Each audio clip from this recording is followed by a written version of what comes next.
There are very few human beings, no matter what is the situation, they will be who they are. We must see this. I was talking in another town starting with N, in Andhra Pradesh. I'm speaking in Nellore to a large group of school students. And then I say, okay, I'll take some questions. One little girl, 14-year-old girl, stands up and she says, Sadhguru, they are saying Rama walked from Ayodhya to Sri Lanka. Is it practical that somebody can walk from Ayodhya to Sri Lanka, or is it just a story? Then I look at her and say, see, you are still a young girl. After a few years, you will find a man. When you find your man, do you want that kind of a man that if you get lost, he will walk all the way? Or he will think this is not practical and find a practical solution in his neighborhood? What kind of a man do you want? Well, even the little girl knows what kind of a man she wants. Now, why this question I'm bringing this up is, I want you to listen to this carefully, not reacting all the bhaktas. Rama's life is a disaster, a continuous disaster. King born as a prince, coronated as a king, just married with his young wife, some political stuff, ends up in the jungle. Living in the jungle, some television show may be showing it as some kind of a romantic affair, okay? Living in the jungle is not a romantic affair, believe me. I have individually, by myself, I've lasted in the jungle for weeks on end by myself, eating out of the jungle. After 3-4 weeks when I came out into the town, people wouldn't recognize me.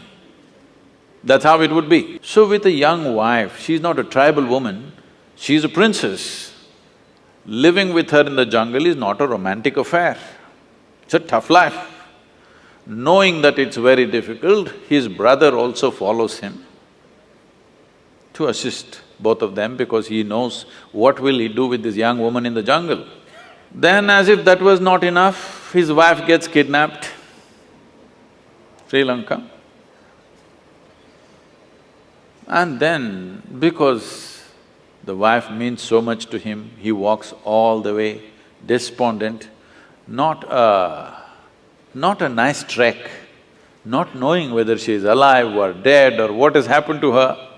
He walks down all the way, builds up a Tamil army, goes across, burns down a beautiful city, kills many people, gets back his wife, goes home. Now the wife is pregnant, no sonogram. So he doesn't know whether it's a boy or a girl or boys or girls or what. This is important for a king. For a king, it's very important that he has a son because it has to continue. But then once again some political situation, he sends his fully pregnant wife to the jungle. She goes there, delivers 2 boys, he doesn't know. And then he gets into a battle with his own children. If at all, if there can be a true disaster in your life, in anybody's life, knowingly or unknowingly you killed your own children, this is the worst thing that can happen to you. It almost happened to him. He almost killed them. Somehow, by fate, whatever situation, he did not kill them, he almost killed them. He did his best to kill them without knowing who they are. Then Sita dies without ever seeing him again. You call this a successful life? No.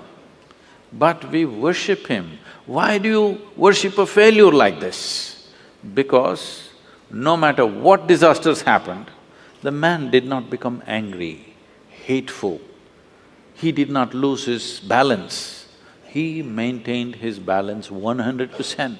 He did not give up any of the values and ethics with which he lived. A continuous disaster, a serial disaster he is, but unmoved, untouched. It is this quality that we are bowing down to. We are not bowing down to him because he is a super success. He is a super failure, but within himself, do what you want. You cannot take away who he is. One of these incidents that happened in his life happened to most people, they would all be cracked up. Yes or no? Just one of these disasters happened in people's lives, they will crack up in their minds. Serial disasters, but total balance. We are bowing down to that quality because this is inner management. If you go out to do things in the world, you cannot control what the world will throw at you. But what you make out of it is 100% yours. You wouldn't mind stepping into any situation, facing anything in the world because you are in a blissful chemistry. Rama is in a peaceful chemistry. No matter how many troubles you throw at him,